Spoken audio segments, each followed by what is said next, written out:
మన ప్రభు అయిన యేసుక్రీస్తు అతి శ్రేష్టమైన నామములో కూడి వచ్చిన మీ అందరికీ హృదయపూర్వకమైన వందనాలు. ఒకరినొకరు వందనాలు చెప్పుకోనండి. దేవుని యొక్క నామం మన ఎడల ఉచ్చరించబడునుగాక. హల్లెలూయా. ప్రతి వారము చెప్పుకొని వస్తున్నటువంటి రీతిగా మూల వాక్యాన్ని చదువుకుందాం. నేను చెప్పబోయే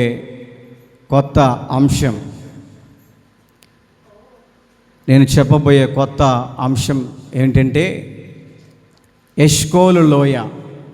ఏ లోయ చెప్పాలి? ఎష్కోలు లోయ. ఆ మూల వాక్యాన్ని మనం చదువుకుందాం. యెషయా గ్రంథం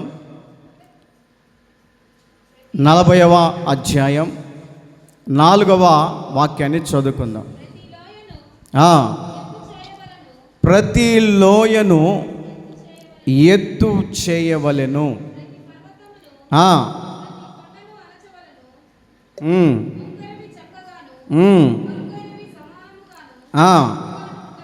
చాలండి.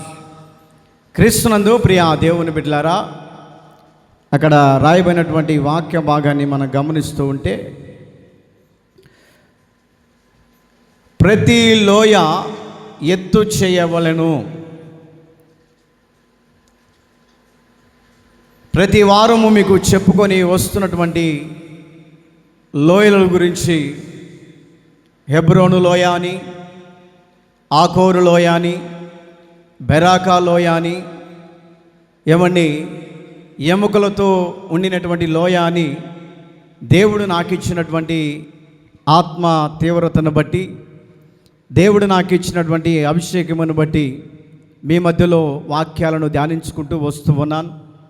నా ప్రియ దేవుని బిడ్డలారా, అక్కడ రాయబడినటువంటి మూలవాక్యాన్ని చదువుకొని గమనిస్తుంటే, ప్రతి లోయ ఎత్తు చేయవలెను, ప్రతి లోయ ఎత్తు చేయవలెను. ప్రతి లోయ ఎత్తు చేయబడటం అంటే ఆత్మీయ జీవితం అనేది మనము నానాటికి వృద్ధి పొందుతూ నానాటికి ముందుకు వెళుచు ఆత్మీయ జీవితాన్ని మనము ఎత్తు చేసుకున్నట్టు ఆత్మీయ జీవితంలో ముందుకు వెళుతూ మన లోయ అనబడుతున్నటువంటి కృంగిపోయినటువంటి స్థితిలో, నలిగిపోతున్నటువంటి స్థితిలో, కృంగి వేసారిపోయినటువంటి స్థితిని, ఆత్మీయ జీవితాన్ని లోయ అనబడుతున్నటువంటి స్థితిలో నుంచి బయటికి వచ్చి ఆత్మీయ జీవితాన్ని మనం ముందుకు తీసుకొని వెళ్ళాలని లేఖన భాగాలు మనకు తెలియపరుస్తూ ఉన్నాయి. వంకరగైనటువంటి ఆ మార్గాలని సక్రమంగా చేయగలిగినటువంటి శక్తిమంతుడైనటువంటి దేవుడు మనతో, మన ఎడల, మన పక్షాన నిలిచి మనల్ని ముందుకు తీసుకొని వెళ్ళునుగాక. హల్లెలూయా, హల్లెలూయా. నేను చెప్పబోతున్నటువంటి ఆ అంశపు ఏంటంటే ఎష్కోలు లోయ. ఎష్కోలు లోయ అనుభవాలు ఏమిటో, ఎష్కోలులో ఎటువంటి ప్రత్యేకతలు కనపడుతున్నాయి, ఎష్కోలులో ఏ విధమైనటువంటి స్థితిగతుల మధ్యలో వారు నడిపించబడుతున్నారని కొన్ని 5 పాఠాలుగా, 5 వాక్య ధ్యానాలుగా అక్కడే సారాంశాన్ని చూపించి, అక్కడే ఆ యొక్క భాగాన్ని మీకు చూపించి వివరించి నేను సమయానికి ముగిస్తాను. చదవండి. సంఖ్యాకాండం 13వ అధ్యాయం, సంఖ్యాకాండం 13వ అధ్యాయం 23, 24 వాక్యాలను మనం చదువుకుందాం. సంఖ్యాకాండం.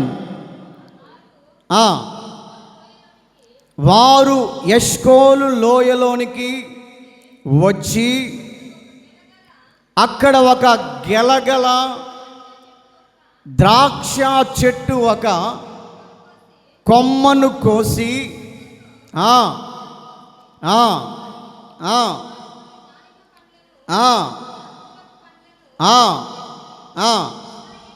ఇశ్రాయేలీయులు అక్కడ కోసిన ద్రాక్ష గెలను బట్టి ఆ స్థలమునకు ఎష్కోలు లోయ అను పేరు పెట్టబడెను. చాలండి. క్రీస్తునందు ప్రియ దేవుని బిడ్డలారా, ఇక్కడ రాయబడినటువంటి వాక్య భాగాన్ని శ్రద్ధగా మనము తలలెత్తి నా వైపు చూస్తూ వాక్యాన్ని వినండి.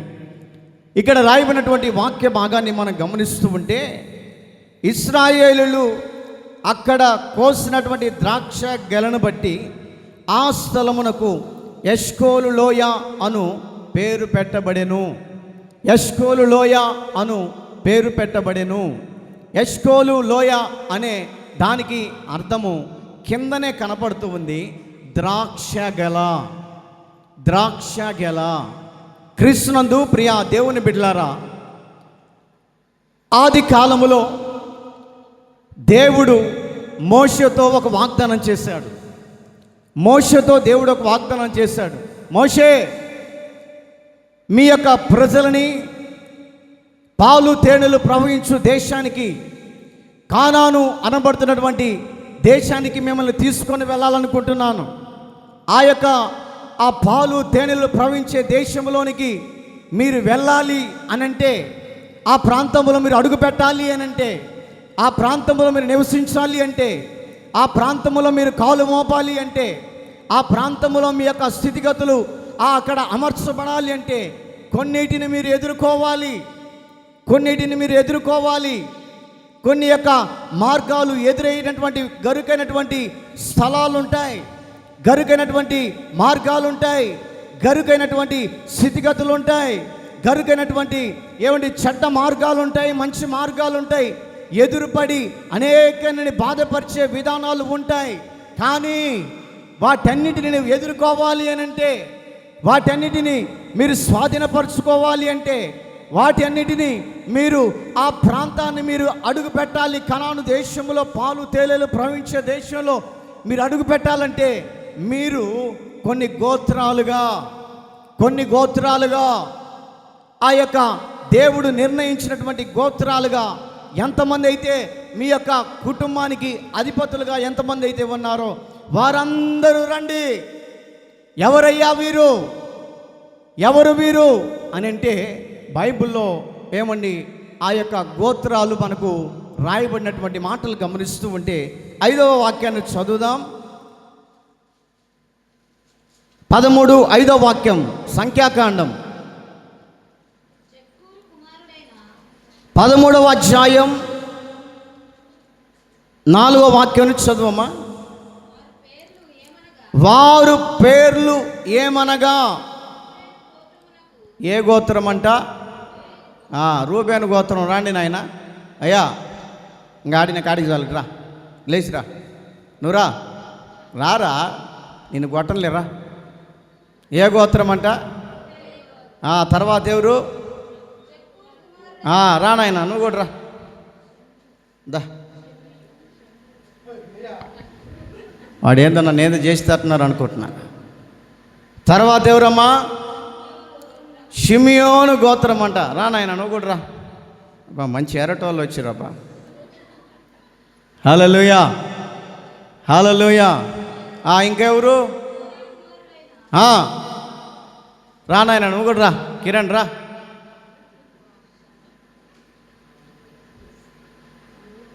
చదువమ్మా.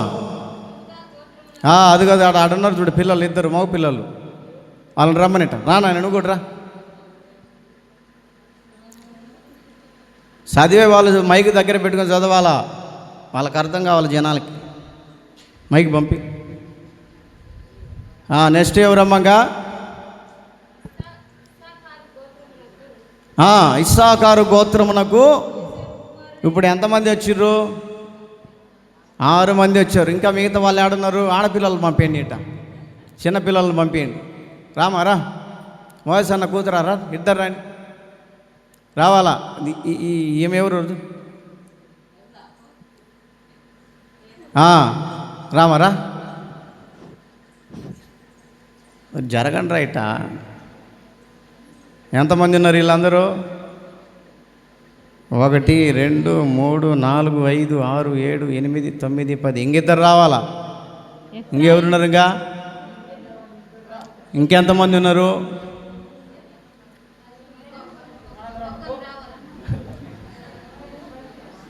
ఇంకొకళ్ళు రాండి. అశ్వని పోదంటలే, ప్రసన్న నువ్వురా.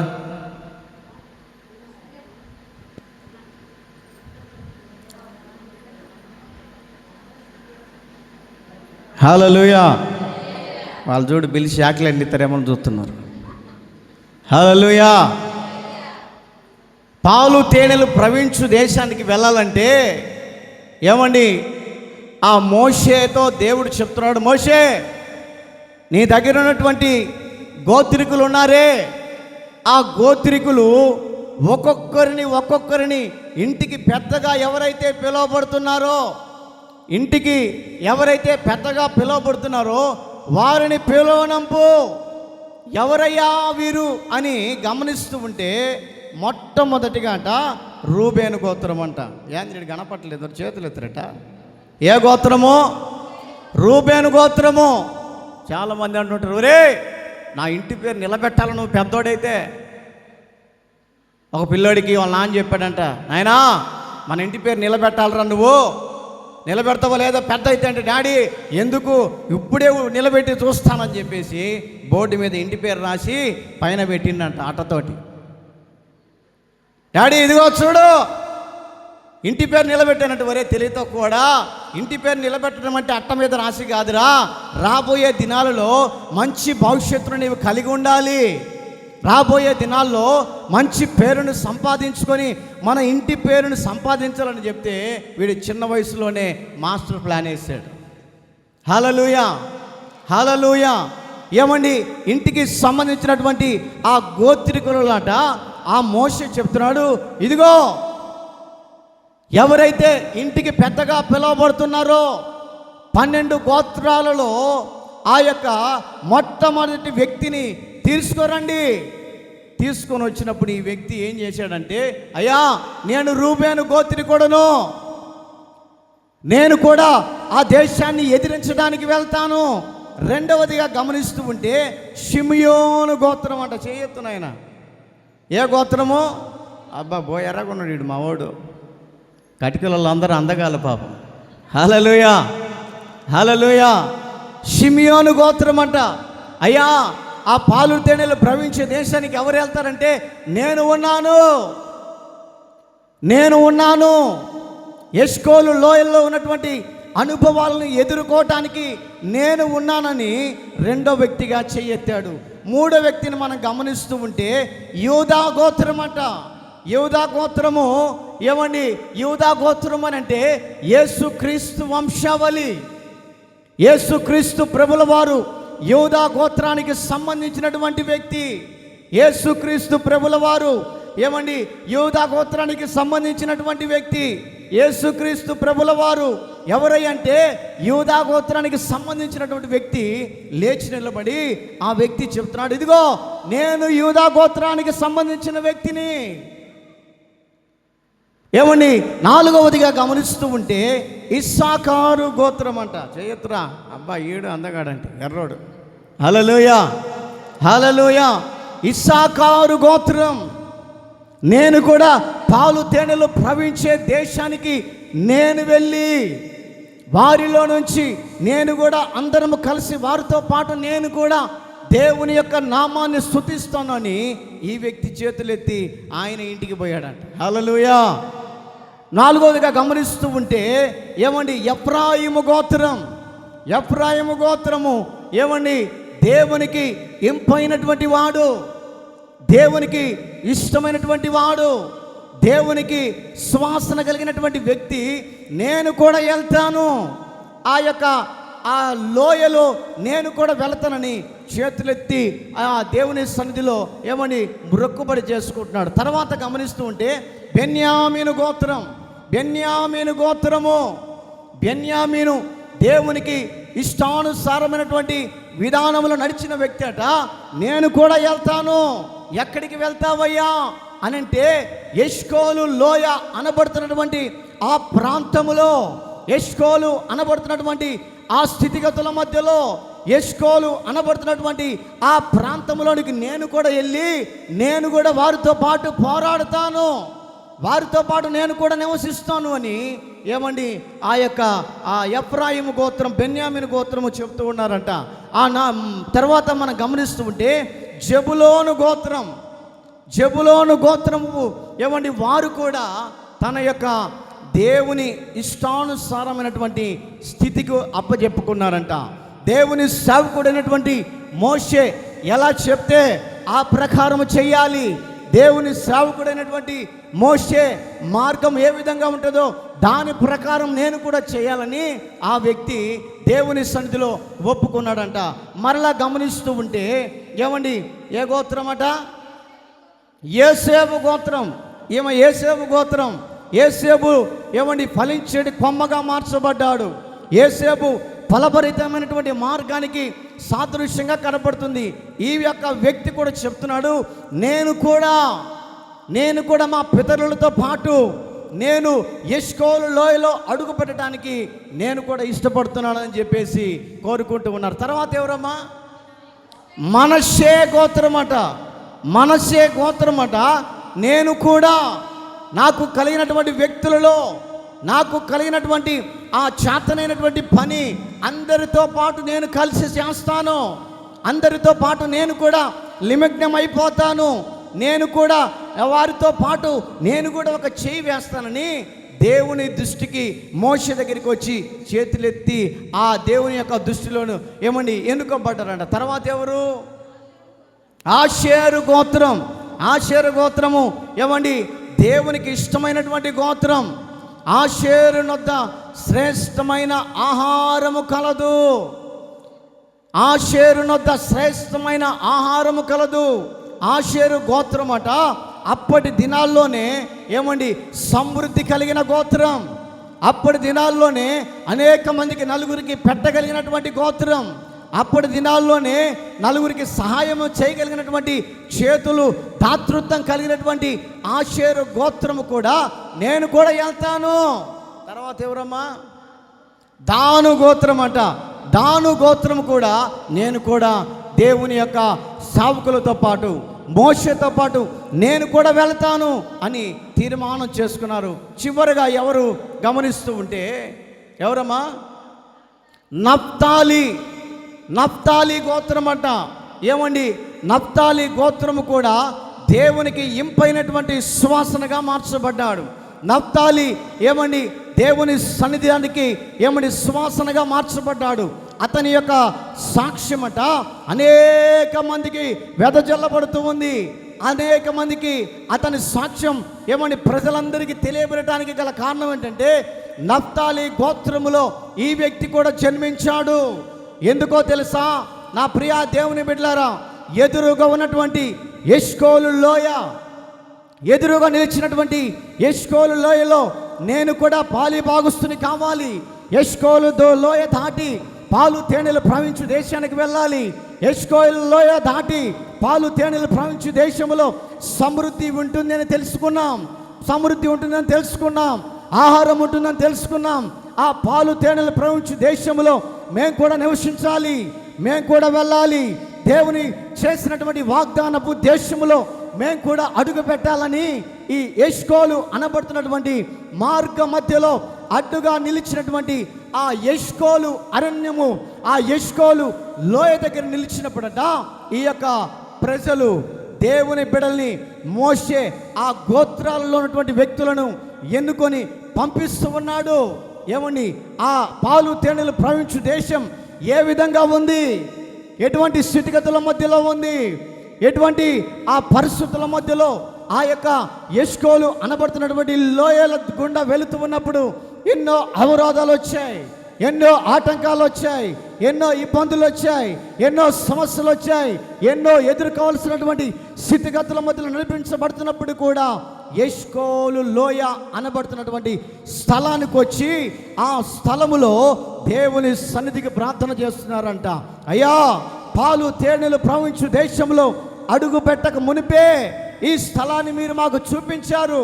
ఈ స్థలములో ఎటువంటి స్థితిగతులు ఉన్నాయి అంటే నా ప్రియ దేవుని బిడ్డలారా ఎష్కోలు లోయ అనగా ద్రాక్ష గెల అనే దానికి సాదృశ్యంగా కనపడుతుంది. ఈ యొక్క గోత్రికులలో ఉన్నటువంటి ప్రతి గోత్రాలు ఆ ప్రాంతంలో నిలిచి ఏమండి ఆ యొక్క ద్రాక్ష గెలను చూశారంట. ఏమండి ద్రాక్ష గెలను చూశారు. ఆ స్థలములో ద్రాక్ష గెల అని పేరు పెట్టారు.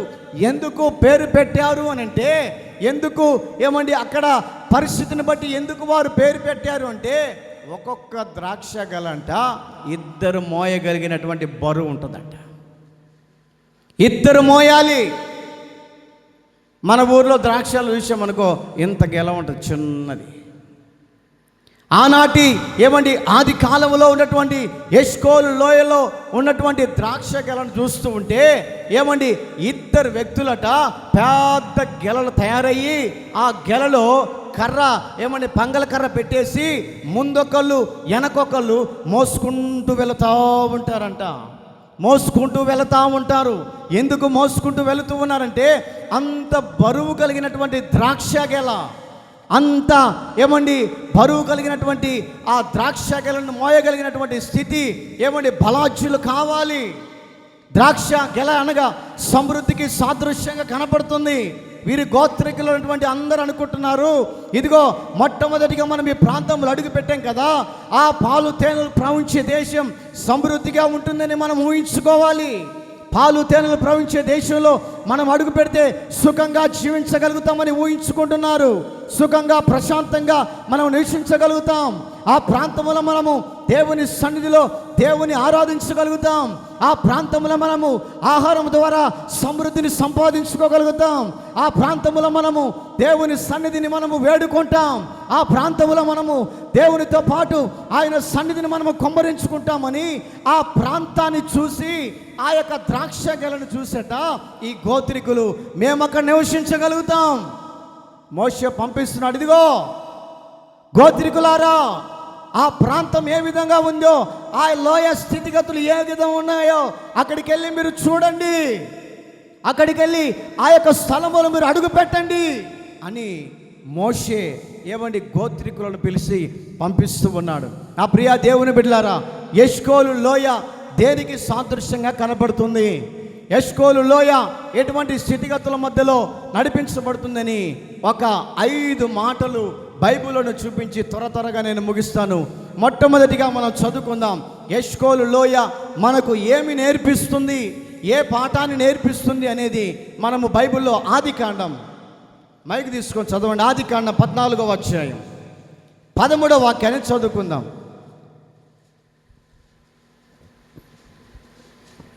తప్పించుకొనిన ఒకడు, ఆదికాండం 14వ అధ్యాయం 13వ వాక్యం.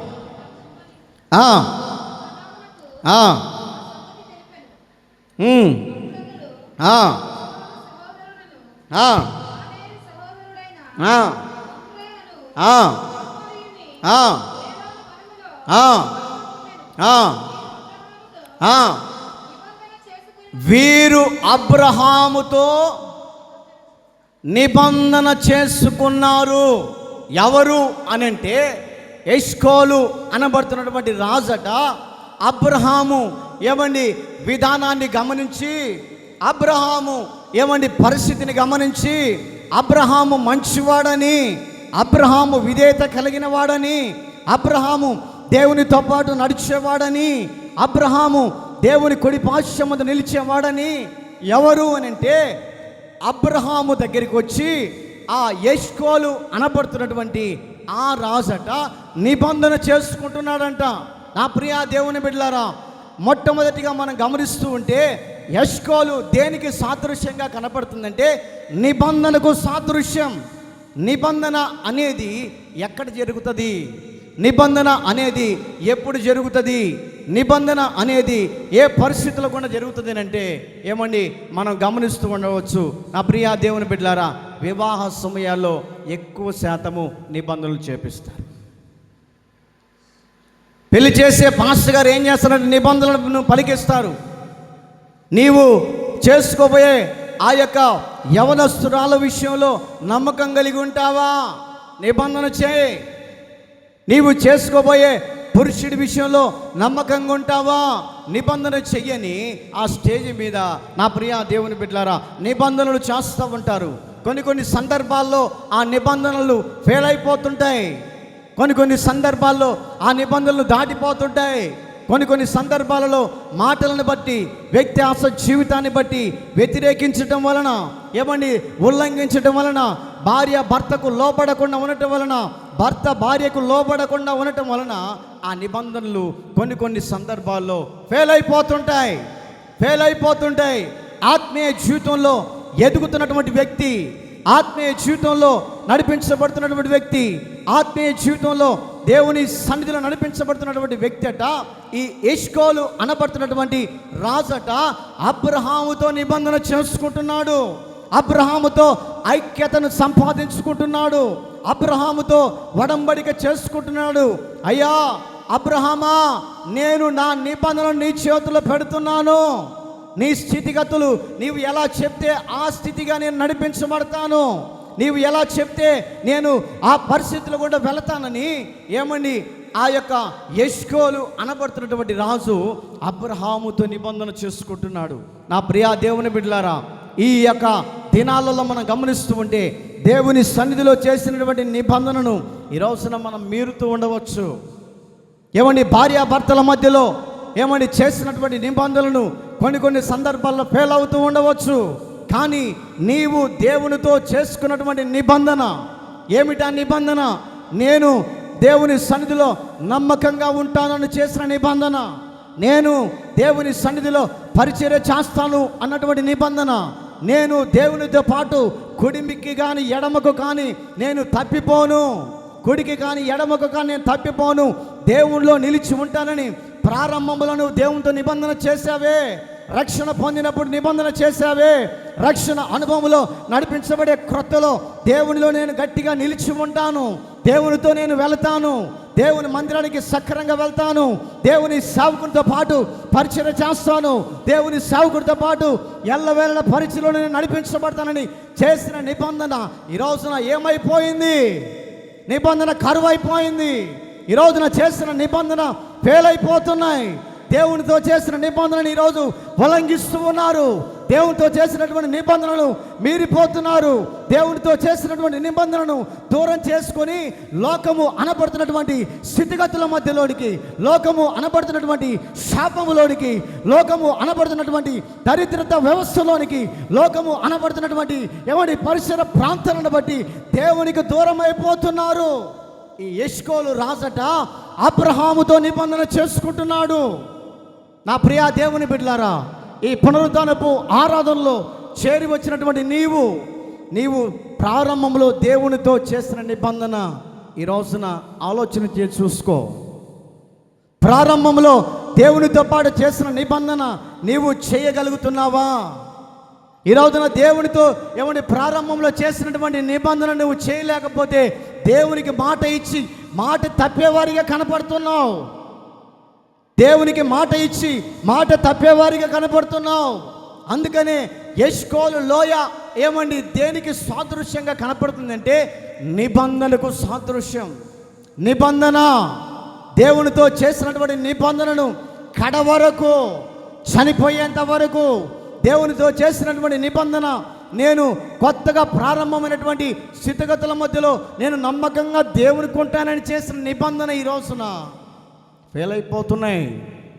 ఈ రోజున భక్తి మార్గంలో నుంచి ఏమండి లోక సంబంధమైనటువంటి విధానంలోకి వెళ్ళిపోతున్నారు. దేవుడితో చేసినటువంటి నిబంధన ఎటో వెళ్ళిపోతుంది. మనుషులతో చేసిన నిబంధన మాత్రం కొన్ని సందర్భాల్లో ఫెయిల్ అయిపోతుంటాయి. కానీ దేవునితో చేసినటువంటి నిబంధనను మనం ఏం చేసుకోవాలో తెలుసా? స్థిరత్వం కలిగి ఉండాలి. దేవునితో చేసినటువంటి నిబంధనను స్థిరత్వం చేసుకోవాలి. అందుకనే పాలు తేనెలు ప్రవహించు దేశంలో అడుగు పెట్టాలంటే దేవుడు చేసినటువంటి నిబంధనట ఈ గోత్రికులు ఏమండి స్థిరపరచుకునేటట్లుగా ఉండాలని నిబంధనకు సాదృశ్యంగా కనబడుతుంది. దేవునితో చేసినటువంటి ఆ యొక్క నిబంధనను దేవునిలో స్థిరపరచుకోవాలని ఏమండి ఆ యొక్క సాదృశ్యానికి మనకు కనపడతా ఉంది. దేవునితో చేసినటువంటి నిబంధనను నీవు నిలిచి ఉండాలని ఆ గోత్రికులతో మోషేతో దేవుడు మోషే వారు ఇరువురు మాట్లాడుకొని ఆ గోత్రికులను పిలిచి, ఇదిగో పాలు తేనెలు ప్రవహించు దేశంలో అడుగు పెట్టాలి, ఆ ప్రాంతంలో మీరు అడుగు పెట్టాలి, అడుగు పెట్టే ముందుగా మనకు మనమే పరిశీలన చేసుకోవాలని ముందుగానే దేవుని యొక్క గోత్రికులు అనబడుతున్నటువంటి వారికి ఏమని ముందుగా తెలియపరుస్తున్నారు. ఇదిగో గోత్రికులారా, ఆ పాలు తేనెలు ప్రవహించు దేశంలో అడుగు పెట్టాలంటే నిబంధనను మీరకూడదు. ప్రారంభంలో దేవుడు మీతో చేసినటువంటి ప్రామిస్సును, నీవు దేవుడితో చేసినటువంటి నిబంధనను నీవు మీరగలిగితే ఆ కనాను అనబడుతున్నటువంటి పాలు తేనెలు ప్రవహించు దేశంలో నీవు అడుగు పెట్టలేవు అని దేవుడు గొప్ప హెచ్చరికగా చేస్తూ ఉన్నాడు. నా ప్రియ దేవుని బిడ్డలారా, ఎష్కోలు లోయ దేనికి సాదృశ్యంగా మనకు కనపడుతుందంటే నిబంధనకు సాదృశ్యంగా కనపడుతుంది. నిబంధనకు సాదృశ్యంగా కనపడుతుంది. మొట్టమొదటిగా ఆ దేశంలో అడుగు పెట్టాలంటే అందరూ కలిసి ఒకరినొకరు నిబంధన చేసుకోవాలి. ఏమిటా నిబంధన అంటే అందరము కలిసికట్టుగా ఆ యొక్క పాలు తేనెలు ప్రవహించే దేశంలో మనమందరము కలిసికట్టుగా దేవుని నిబంధనను మీరకుండా ముందుకు వెళ్ళాలి అన్నటువంటి భావన కలిగినటువంటి విధానములు నడిపించబడాలని ఎష్కోలు నిబంధనకు సాదృశ్యంగా చూపిస్తుంది. రెండవదిగా గమనిస్తూ ఉంటే సంఖ్యాకాండం 13వ అధ్యాయం 28 నుంచి చదువుకుంటూ పోతే ఎష్కోలు దేనికి సాదృశ్యంగా మనకు కనపడుతుందని అక్కడ మనం చదువుకుందాం. చదువమ్మా, చదువుకుంటే వెళ్ళు.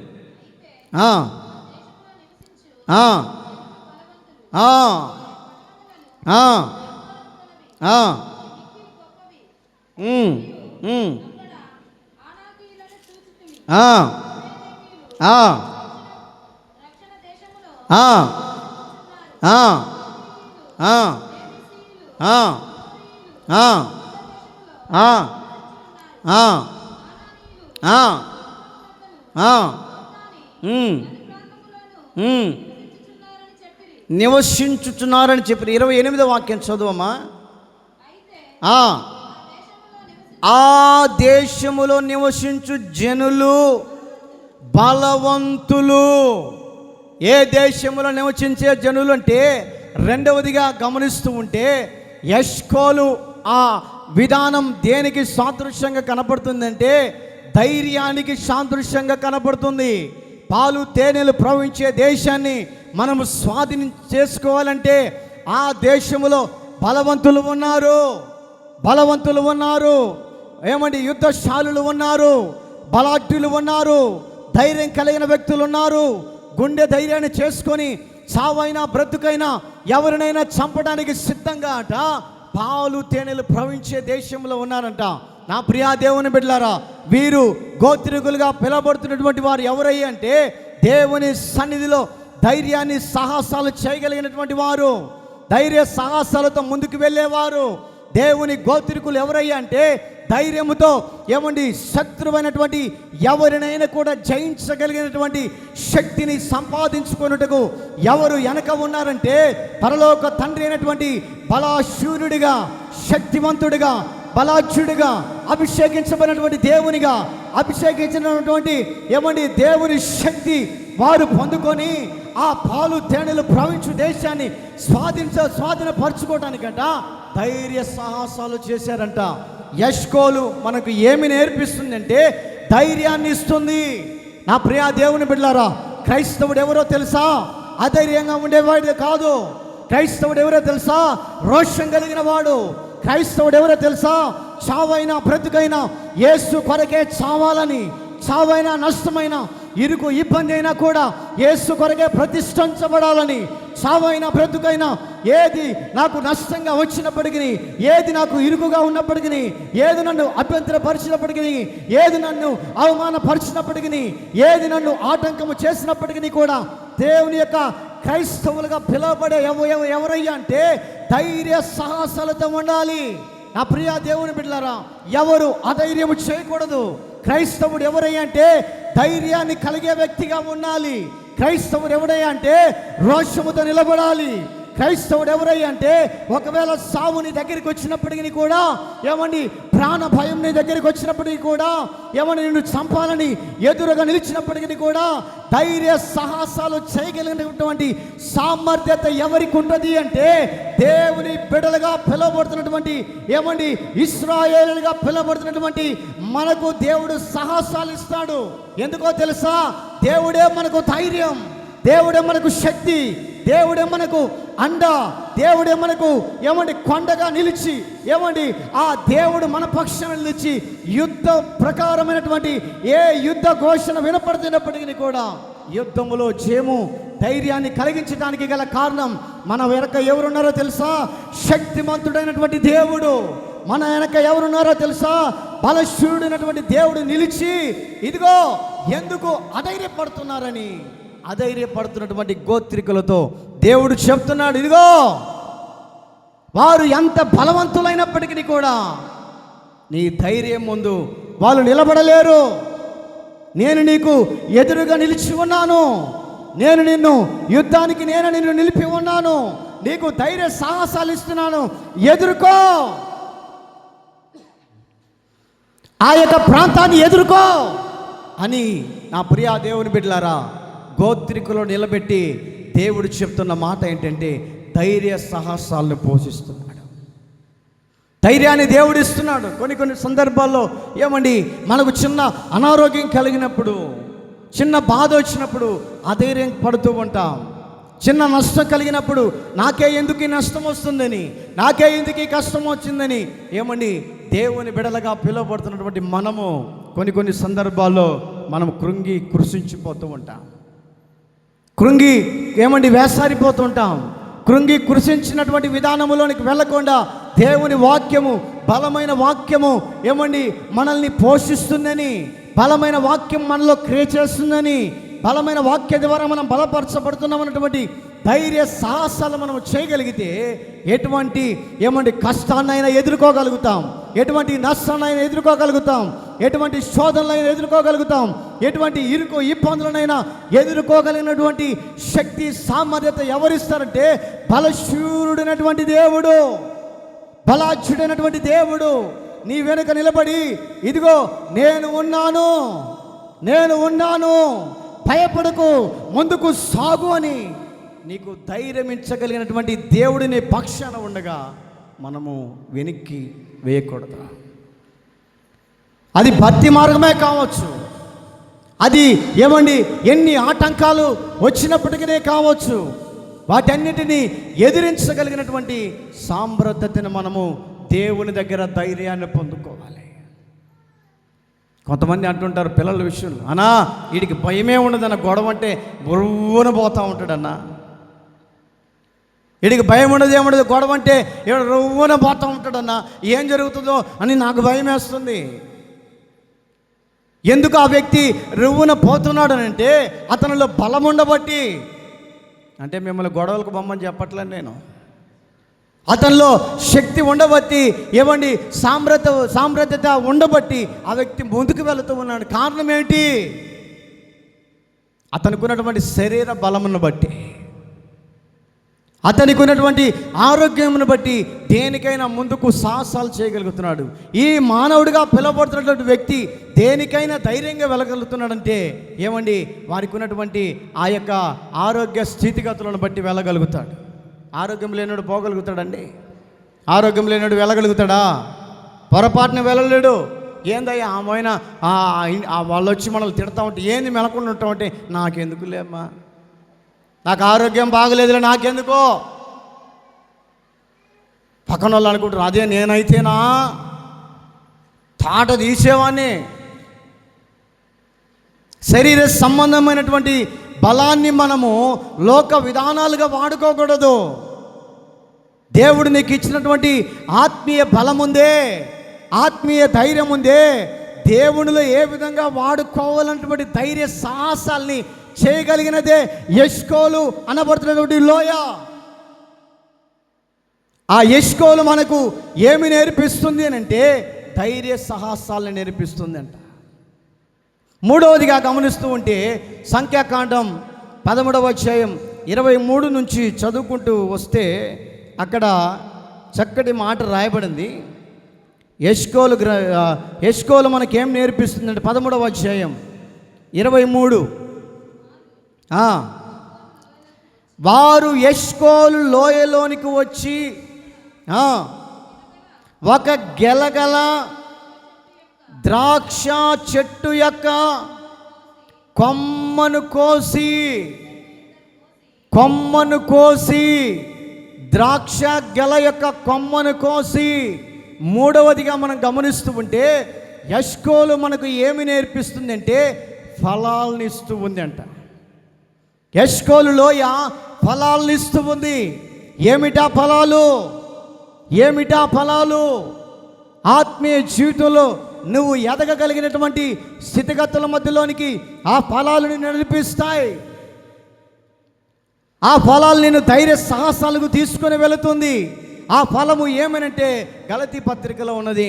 ఆత్మీయ ఫలము ఏమనగా చెప్పండి, ప్రేమ, సంతోషము, ఇవే ఆత్మీయ ఫలము.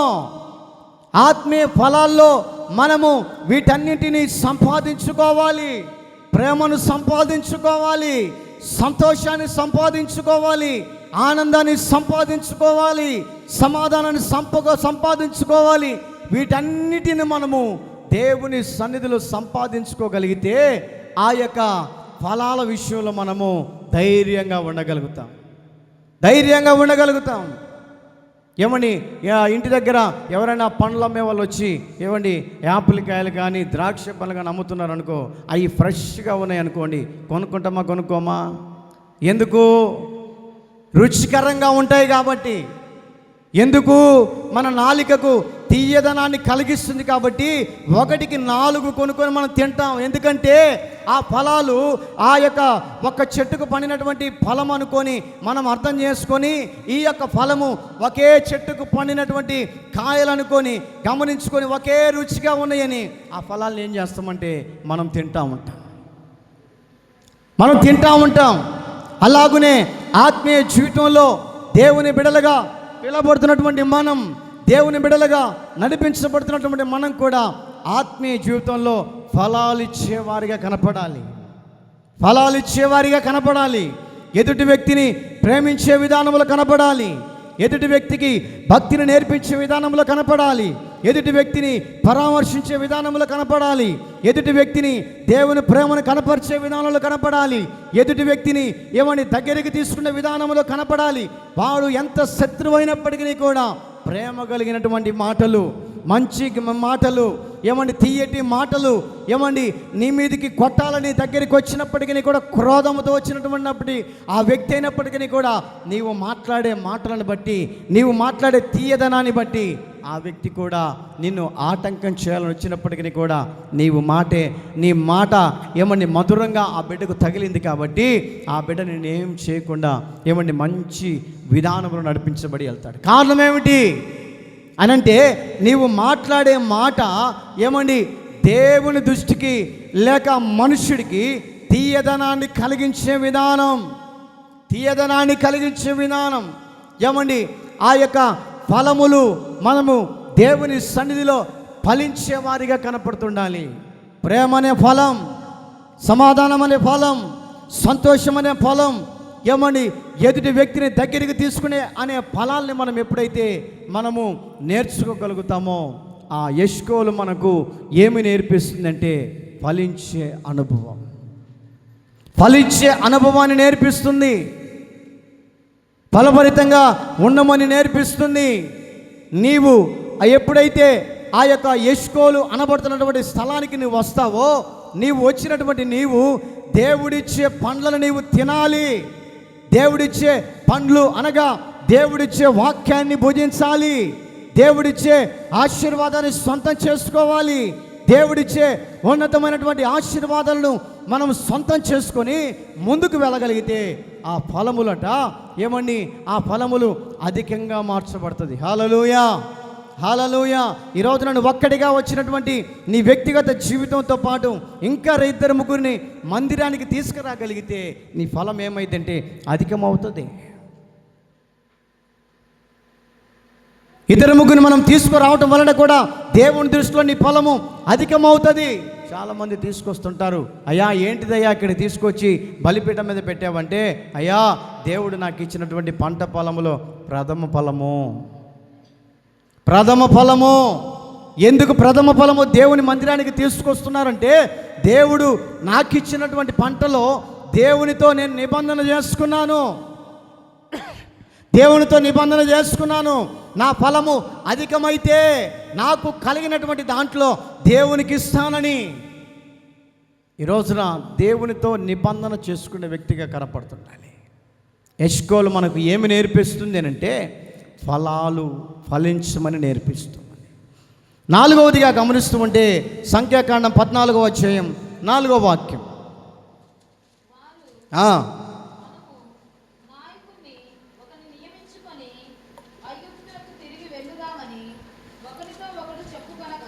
నాయకుణ్ణి ఒకరిని నిర్ణయించుకుందామని ఒకరితోనొకరు చెప్పుకొనగా.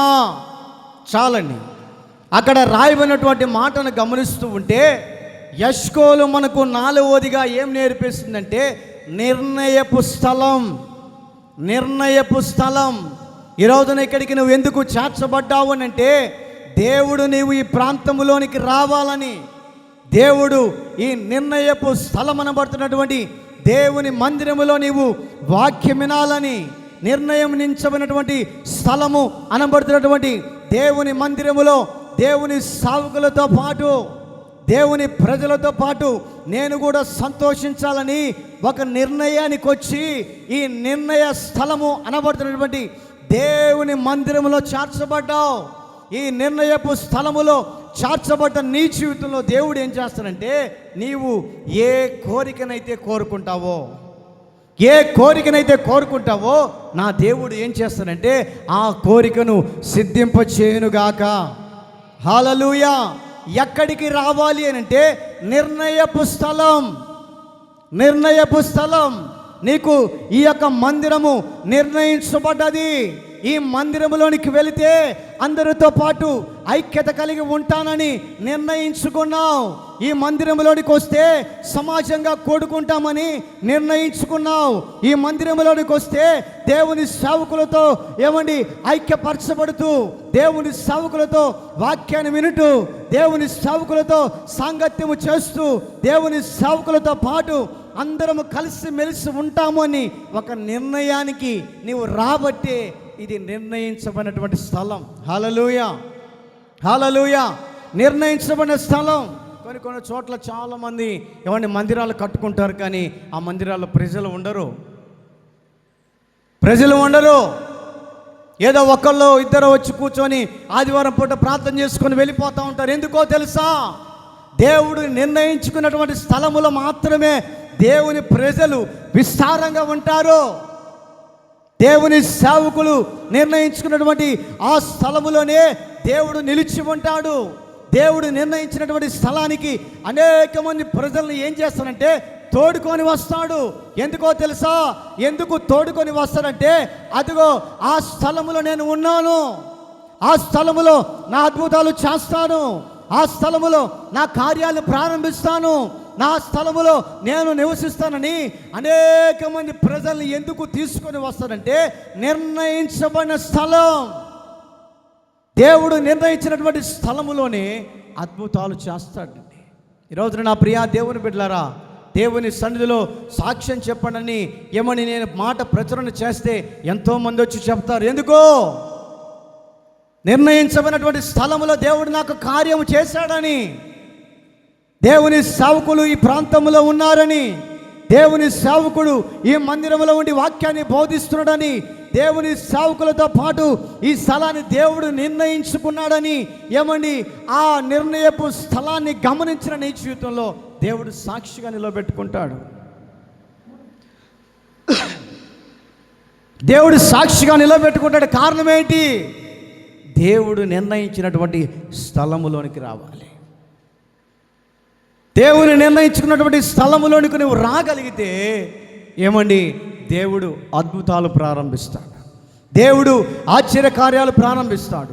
దేవుడు ఊహించని రీతిలో మన జీవితాల్లో కార్యాలు ప్రారంభిస్తాడు. కారణం ఏంటంటే నిర్ణయపు స్థలం. ఎష్కోలు మనకు ఏమి నేర్పిస్తుంది అంటే నిర్ణయపు స్థలం. నిర్ణయించబడినటువంటి స్థలములోనికి రాగలిగితే అద్భుతాలు మనమందరము కనులారా చూద్దుముగాక. 5వ మాటను చెప్పి ముగిస్తాను. ద్వితీయోపదేశకాండం 1వ అధ్యాయం 33వ వాక్యం. ఎష్కోలు మనకేం నేర్పిస్తుందో చదువుకుందాం. ద్వితీయోపదేశకాండం 1వ అధ్యాయం 33వ వాక్యం.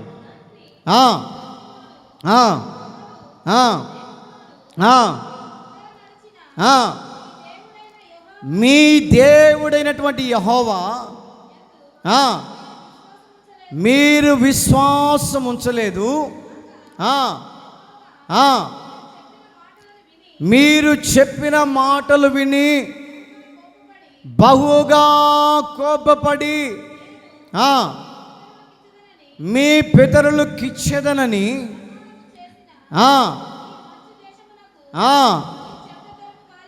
ఈ చెడ్డ తరము వారిలో చాలండి. ముందు చదువుకుంటూ పోతే అర్థం కాదు, కానీ ఎష్కోలు చివరిగా మనకు ఏమి నేర్పిస్తుందంటే చెడ్డ తరములో నుంచి దూరము కమ్మని నేర్పిస్తుంది. ఎష్కోలు లోయ ఏమండి చెడ్డ తరముల నుంచి మన యొక్క తరాలను గమనిస్తూ ఉంటే ఏమండి పూర్వస్థితిలో చెడు మార్గములు నడిపించబడ్డారు. పూర్వస్థితిలో మన పితరులు పాపములో పడిపోయారు. పూర్వస్థితిలో దేవుని వాక్యం అంటే తెలియదు. పూర్వస్థితిలో దేవుని భక్తి ఏంటో తెలియదు. తాగి తందనలాడటం, మోగ బొమ్మకు నమస్కారం చేయటం, ఇత్తడి బొమ్మకు నమస్కారం చేయటం, బంగారు పొదిగితో పొదిగించబడినటువంటి ఏమండి ఆ యొక్క బొమ్మలకు నమస్కారం చేసుకొని తల మీద పెట్టుకొని వీళ్ళే దేవుళ్ళు, వీరే నాక దైవమని పూర్వ స్థితిలో పిలువబడుతున్నటువంటి ఇశ్రాయేలు ప్రజలట చెడ్డ తరములో ఉన్నారు. దేవునికి అసహించే విధానంలో ఉన్నారు. దేవుణ్ణి బాధ పెట్టే విధానంలో ఉన్నారు. దేవుణ్ణి కఠినపరిచే విధానంలో ఉన్నారు. దేవుణ్ణి దుఃఖించే మార్గంలో నడిచారు. కాబట్టి వారి తరములో నుంచట ఎష్కోలు మనల్ని ఏం చేస్తుందంటే చెడ్డ తరములను దూరపరిచి నీకు మంచి తరాన్ని దేవుడు రాబోయే దినాల్లో ఇచ్చునుగాక. హల్లెలూయా. ఆ చెడ్డ తరాన్ని తీసివేస్తున్నాడు. క్రమేణా ఈ ప్రాంతంలో ఉన్నటువంటి చెడును దేవుడు తీసేస్తున్నాడు. ఈ ప్రాంతంలో ఉన్నటువంటి చేదును కొట్టివేస్తున్నాడు. ఈ ప్రాంతంలో ఉన్నటువంటి చేదైనటువంటి అనుభవాలను తీసివేసి మధురంగా మార్చబడే ఆ యొక్క విధానాల్లో అమరుస్తూ ఉన్నాడు. కారణమేమిటి? ఎక్కడికి వచ్చావు? దేవుని సేవకులు నిర్ణయించినటువంటి స్థలములోనికి వచ్చావు. దేవుడు నిర్ణయించినటువంటి దేవుని మందిరం అనబడుతున్నటువంటి స్థలములోనికి నువ్వు వచ్చావు. కాబట్టి నీలో ఉన్నటువంటి చెడ్డ కార్యాలు, నీలో ఉన్నటువంటి పాపపు కార్యాలు, దేవునికి అయిష్టమైన కార్యాలు, దేవుని దుఃఖించే కార్యాలు, దేవుని బాధపెట్టే కార్యాలు, దేవుని నష్టపరిచే కార్యాలను దేవుడు ఏం చేస్తున్నాడంటే నిర్ణయించబడినటువంటి స్థలములోనికి వచ్చిన నీ జీవితాన్ని ఆ చెడ్డ తరాన్ని తీసివేస్తున్నాడు. క్రమేణా ఆ చెడ్డతరాన్ని తీసివేస్తున్నాడు. ఇందుకే ఈ రోజున ఇంత జనముగా కూడి ఉన్నారు. ఎందుకో తెలుసా? ఆ చెడ్డతనముల నుంచి మేము మా కుటుంబము బయటపడాలని, ఆ చెడ్డతనముల నుంచి మేము మా పిల్లలు బయటపడాలని, ఆ చెడ్డతనముల నుంచి మేము మా యొక్క కుటుంబం దేవుని రాకడకు సిద్ధపరచబడాలన్నటువంటి ఆలోచనతో నిర్ణయించబడినటువంటి స్థలములోనికి వచ్చిన నీ జీవితాన్ని దేవునికి అప్పగించుకోగలిగితే, దేవునికి సమర్పించుకోగలిగితే, దేవునికి ఉన్నతమైనటువంటి దుర్గాన్ని స్థాపించగలిగితే ఎష్కోలు లోయల్లో ఉన్నటువంటి అనుభవాలు మీ కుటుంబాలలో నా దేవుడు నెరవేర్చునుగాక. హల్లెలూయా.